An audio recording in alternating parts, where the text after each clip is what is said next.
Welcome, I'm Sue Howes, the General Manager of Strategic Client Services and Manpower Professional.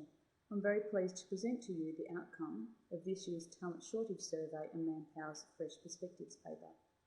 Let's begin with the survey's approach and the results of this year's Talent Shortage Survey. Manpower has conducted the Talent Shortage Survey for the 5th time, and we've surveyed over 35,000 employers in 36 countries and territories.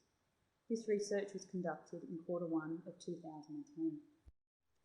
We asked employers whether or not they were having difficulty in finding talent, and if they are, we then asked what is the one job that they're having difficulty in filling. Our findings are that 31% of employers worldwide are telling us they are having difficulty finding the right people due to the lack of available talent. This is 1 percentage point over last year's survey. So, whilst we may have more people looking for work, employers indicate they aren't finding the right people to fill their vacancies. Globally, employers have the most difficulty filling skills trades, sales representatives, technician, engineering and accounting and finance positions. But the talent shortage does not affect all countries and all territories surveyed equally. Employers are having the most difficulty finding the right people to fill jobs are those in Japan at 76%, Brazil at 64%, Argentina at 53%, which is way above the global average. The talent shortage appears to be less problematic in Ireland, where there's a 4%, and the United Kingdom, which is 9%, and Norway, which is 11%. In Australia, 45% of employers said they are having trouble finding positions, whereas in New Zealand, 30% of employers are having difficulty finding the right talent. Let's have a closer look at the jobs that are hard to fill in Australia and in New Zealand. The top 10 jobs employers in Australia are having difficulty in filling are skills trades, sales representatives, engineers, management or executive positions, mechanics, technicians, accounting and finance staff, nurses, secretary PAs and admin staff, and number 10 is drivers. In New Zealand, the top 10 jobs employers are having difficulty in filling are engineers, management or executive positions, sales reps, skills trades, IT staff, technicians, labourers, sales managers, accounting and finance staff, and customer service representatives and customer service support. So why is it getting harder to find the right people? Employers are looking for specific technical capabilities and combinations of soft skills, but this makes finding the right people even more difficult. Our global demographics are changing, our population is getting older. This also means that more and more skilled workers will be exiting the workforce, and the talent pipeline isn't supplying enough replacements. Even in low-growth industries like utilities, employers are finding that there just aren't enough qualified people for the roles that are vacant.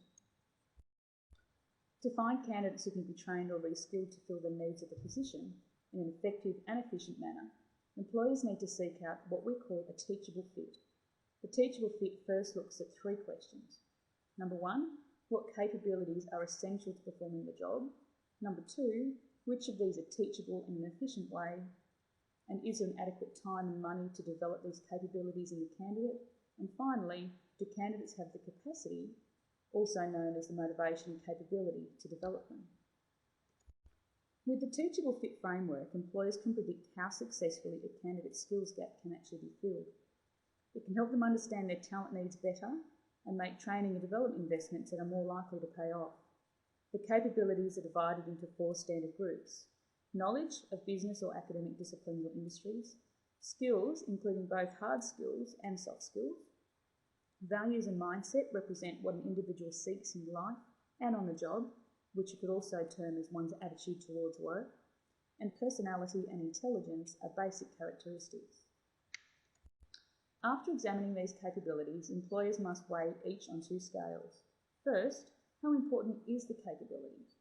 The tendency is to emphasise knowledge and hard skills, but sometimes soft skills and personality or mindsets are essential to success in the role and the workplace.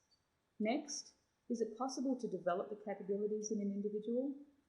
To assess teachability, employers need to look at the available methods such as courses, mentors, opportunities to practice, etc.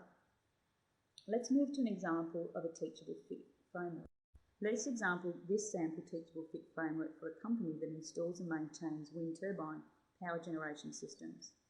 The Teachable Fit analysis is an example that tells us that Electromechanical fundamentals are essential, but teachable. The job is really about knowing the company's technology inside out, and specific techniques around quality, safety, equipment diagnosis, and process improvements are all teachable. The job essentials that are less teachable relate to customer interaction and service orientation. The automatic disqualifiers are lack of mechanical aptitude, lack of interpersonal skills, and the practical matter of fear of heights. Commitment to learning, both in preparation for and then on the job, is essential. Teachable fit taxonomies like these can also guide talent management more generally. As patterns in the important and teachable capabilities emerge, employers can direct curriculum investment. To fill large and systematic talent gaps, there are 4 potential labour pools that are promising for finding talent that is a teachable fit. Manpower suggests 4 potential labour pools. There is a high potential of location migrants with a fitting skill set. According to Manpower's 2008 Borderless Workforce Survey and the Relocating for Work survey, about 3/4 of workers said they'd consider relocating for a better job opportunity. 1/3 said they'd be willing to consider relocating anywhere in the world. Some industries are cutting their workforces, while others are growing faster than the talent supply. Consider the talent available in low-growth industries that can migrate into new fields. Often the best source of new talent is the people already in your company. If your organisation has the foresight and ability to redeploy them into different roles or even new careers. The underemployment and underskilled are also another potential talent pool, especially as local government agencies and others move to help them with training and other programs to enable their transition into the workforce. As the global economy continues to improve, today's talent mismatch will become more and more pronounced. That means that more competition for available qualified people against a backdrop of high turnover, as less than satisfied employees decide it's finally time to jump ship. Therefore, a robust talent strategy is more important now than ever before.